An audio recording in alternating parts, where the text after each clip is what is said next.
Hi అండి, అందరికీ నమస్కారం. Welcome to my channel. స్టోరీలోకి వెళ్ళబోయే ముందుగా ఇంకా ఎవరైనా నా ఛానల్ని సబ్స్క్రైబ్ చేసుకోకుండా ఉంటే ప్లీజ్ ముందైతే సబ్స్క్రైబ్ చేసుకోండి. అలాగే నా ప్రీతమ పార్ట్ 38 వినబోయే ముందుగా ప్రీవియస్ పార్ట్స్ ఎవరైనా వినకుండా ఉంటే అవి వినండి.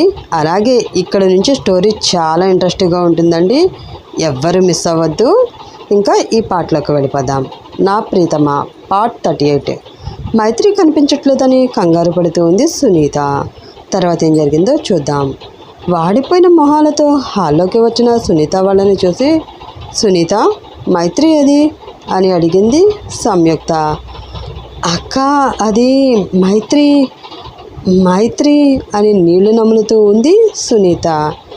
ఏంటి సునీత, మైత్రి ఏది అంటే అలా నీళ్లు నములుతూ ఉంటావేంటి, ఇంకా లెగలేదా అని అడిగాడు శ్రీహరి. అది బావగారు, మైత్రి కనిపించడం లేదు అని భయంగా చెప్పింది సునీత. ఏంటి, మైత్రి కనిపించడం లేదా, నువ్వు సరిగ్గా చూసావా అని అరిచాడు శ్రీహరి.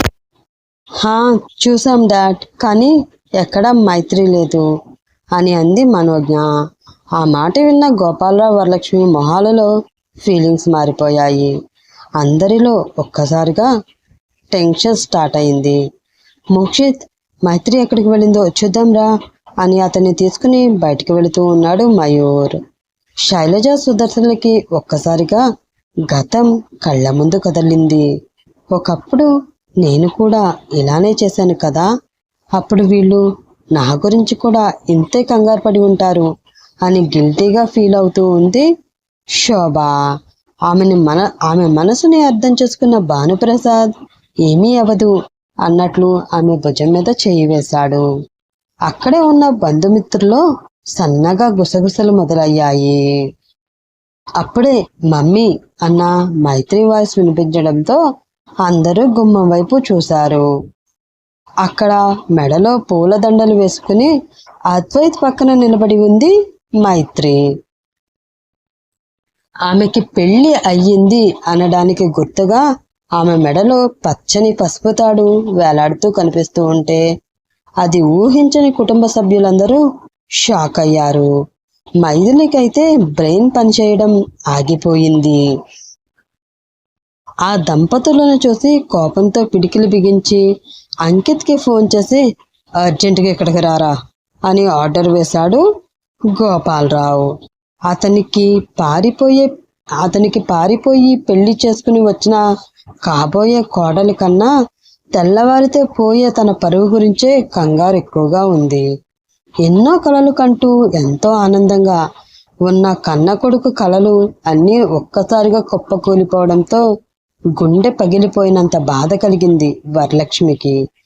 అద్వైత్ పక్కన మైత్రిని చూసి కోపం ఆపుకోలేక వేగంగా వెళ్ళి ఆమెను కొట్టబోయాడు శ్రీధర్.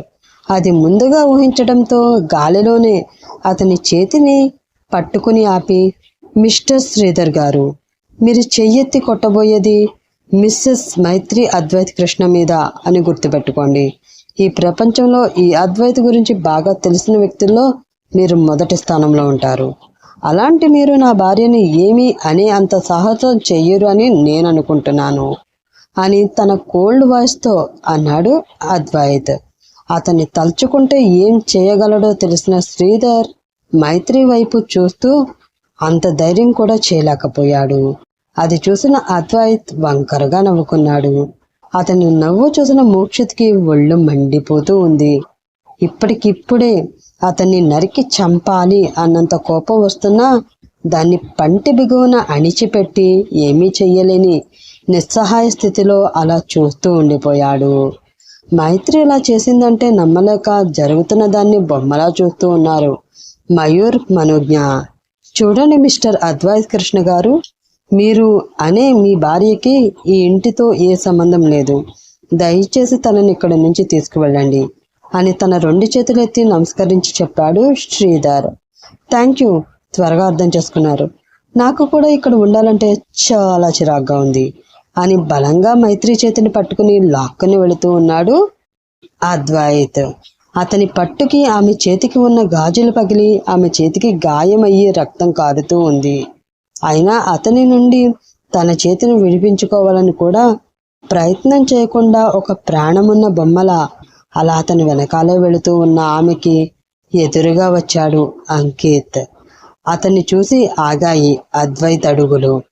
కొన్ని గంటల్లో తనకి భార్యగా తన పక్కన ఉండవలసిన మనిషి మరొకరి అర్ధాంగిగా ఎదురవడంతో ఆ ప్రేమికుడి గుండె పగిలిపోయింది. అతన్ని తప్పించుకుని ముందుకి అడుగు వేస్తున్న మైత్రిని చూసి కళ్ళల్లో నుండి కన్నీళ్లు కారుతున్నాయి అంకిత్కి. మైత్రి అలా వెళ్ళిపోవడంతో ఏడుస్తూ కుప్పకూలింది సునీత. ఇప్పుడు ఏడ్చి ఏం లాభం లేదు. ఆ అనాథ దరిద్రాన్ని ఇంటికి తీసుకొచ్చినప్పుడే చెప్పాను, అది మన రక్తం కాదు, మన ఇంటిలో పెరగడానికి దానికి అర్హత లేదు అని. నా మాట ఎవరైనా విన్నారా? దారిని పోయే దరిద్రం తెచ్చి నెత్తి మీద పెట్టారు. ఇప్పుడు చూడండి, అది పోతూ పోతూ మన పరువు మర్యాదల్ని గంగలో కలిపేసింది అని అంటూ సునీత మీద ఫైర్ అయ్యాడు శ్రీధర్. ఆ మాటలకి సమాధానం ఏమీ చెప్పలేక మౌనంగా ఉండిపోయారు అందరూ. అప్పటికే చాలా కోపంగా ఉన్న గోపాలరావు గారికి తన గురించి పట్టించుకోకుండా వాళ్ళు అలా మాట్లాడుకోవడం అస్సలు నచ్చలేదు. మీ ఫ్యామిలీ మ్యాటర్స్ తర్వాత ముందు మా సంగతి తేల్చి చెప్పండి అని కటువుగా పట్టరానంత కోపంతో అన్నాడు అతను. దానితో అతని వైపు చూశారు అందరూ. మా అమ్మాయి చేసిన పనికి మమ్మల్ని క్షమించండి బావగారు అని తల వంచుకుని చేతులు జోడించి చెప్పాడు శ్రీహరి. ఇప్పుడు మీరు తల వంచుకుని క్షమాపణ చెప్పినంత మాత్రాన రేపు 10 మందిలో పోయే నా పరువు నిలబడదు అని అరిచాడు గోపాలరావు. ఇప్పుడు మమ్మల్ని ఏం చేయమంటారు మీరే చెప్పండి. మీ పరువు మర్యాదలు నిలబడతాయి అంటే మీరు చెప్పిన ఏ పనైనా మేము చేయడానికి సిద్ధంగా ఉన్నాము. కావాలంటే అందరి ముందు మా కుటుంబ సభ్యులు అందరూ మీ కాళ్ళు పట్టుకుని మరీ క్షమాపణలు చెబుతాము అని అన్నాడు శ్రీధర్. ఆ మాటతో వరలక్ష్మి చేతిలోంచి లాంఛనాల పళ్ళాన్ని తీసుకుని వెళ్ళి మైథిలి ముందు నిలబడ్డాడు గోపాలరావు. అతన్ని ఏం చేస్తున్నాడో అర్థం కాక షాకింగ్గా అతన్నే చూస్తూ ఉంది మైథిలి. నా పరువు నిలబడాలి అంటే ఈ ముహూర్తానికే నా కొడుకు పెళ్ళి మీ కూతురుతో జరిగి తీరాలి.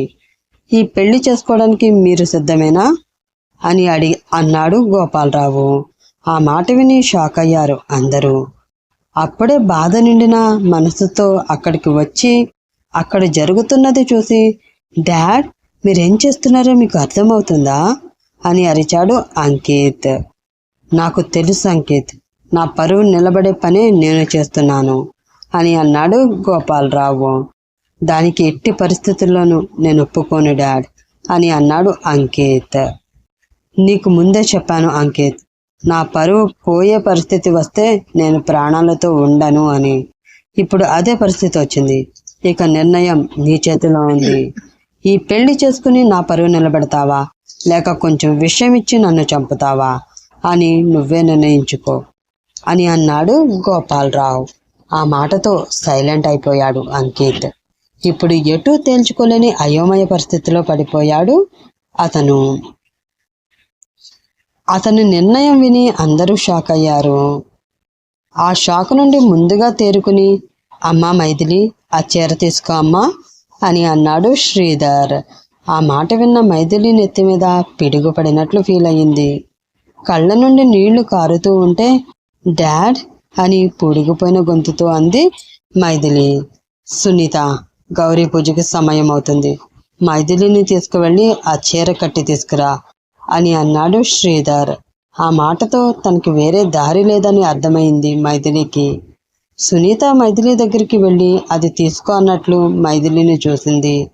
ఆమె వైపు చూస్తున్నా మారు మాట్లాడకుండా గోపాలరావు చేతిలోని చీర నగలు ఉన్న పళ్ళెం తీసుకుంది మైథిలి. నన్ను కాపాడు అన్నట్లు వరలక్ష్మి వైపు చూశాడు అంకిత్. నేనేమీ చెయ్యలేను అన్నట్లు తల వంచుకుంది వరలక్ష్మి. మను సునీత మైథిలిని గదిలోకి తీసుకువెళ్లారు. గదిలోకి వెళ్ళిన మైథిలి ఒక్కసారిగా ఏడుస్తూ కుప్పకూలింది. ఏంటి ప్రవీణ్ ఇది? 3 గంటలకి గృహప్రవేశం అన్నారు. ఇప్పుడు సమయం 3:30 అయింది. ఎక్కడ నీ ఫ్రెండ్ అని విసుగ్గా అంది రాజేశ్వరీదేవి. ఇంకో అరగంటలో వాడి లవర్ పెళ్లి కదా, అది తలుచుకుని ఎక్కడో బాగా తాగి పడిపోయి ఉంటాడు అని మనసులో అనుకుని, అదే నేను చూస్తున్నానమ్మా, సార్ గారికి ఇంకా టైం అవ్వలేదేమో అని అన్నాడు ప్రవీణ్. అలా చూసే బదులు వాడికి ఒక్కసారి ఫోన్ చేసి ఎక్కడున్నాడో ఎప్పుడొస్తాడో కనుక్కోవచ్చు కదా అని అంది రాజేశ్వరి. హా అమ్మా అని తన ఫోన్ తీసి అద్వైత్కి కాల్ చేశాడు ప్రవీణ్. ఫోన్ రింగ్ అయ్యి ఆగిపోయింది. కానీ అవతల నుంచి ఎలాంటి రెస్పాన్స్ లేదు. డౌట్ లేదు, వీడు ఫుల్గా మందు తాగి ఎక్కడో మత్తుగా పడిపోయి ఉంటాడు. ఇంకా మేము దుకాణం చదివేయడం బెటర్ అని అనుకుని, అమ్మా వాడి ఫోన్ లిఫ్ట్ చేయడం లేదు, మనం కూడా ఇంటికి వెళ్ళిపోవడం బెటరేమో అనుకుంటున్నా అని అన్నాడు ప్రవీణ్. మైథిలి అంకిత్తో పెళ్లికి ఒప్పుకుంటుందా? అద్వైత్ పెళ్లి చేసుకోవడం చూసి రాజేశ్వరీదేవి ఏం చేయబోతుంది? నెక్స్ట్ ఎపిసోడ్లో తెలుసుకుందాం. ఇక్కడ నుంచి స్టోరీ చాలా అంటే చాలా ఇంట్రెస్ట్గా ఉంటుంది. మీరు కూడా ఏమీ మిస్ అవ్వకుండా ఫాలో అవుతూ ఉండండి. బాయ్ ఫ్రెండ్స్, ఇంకొంటాను. రేపటి ఎపిసోడ్లో మళ్ళీ కలుసుకుందాం.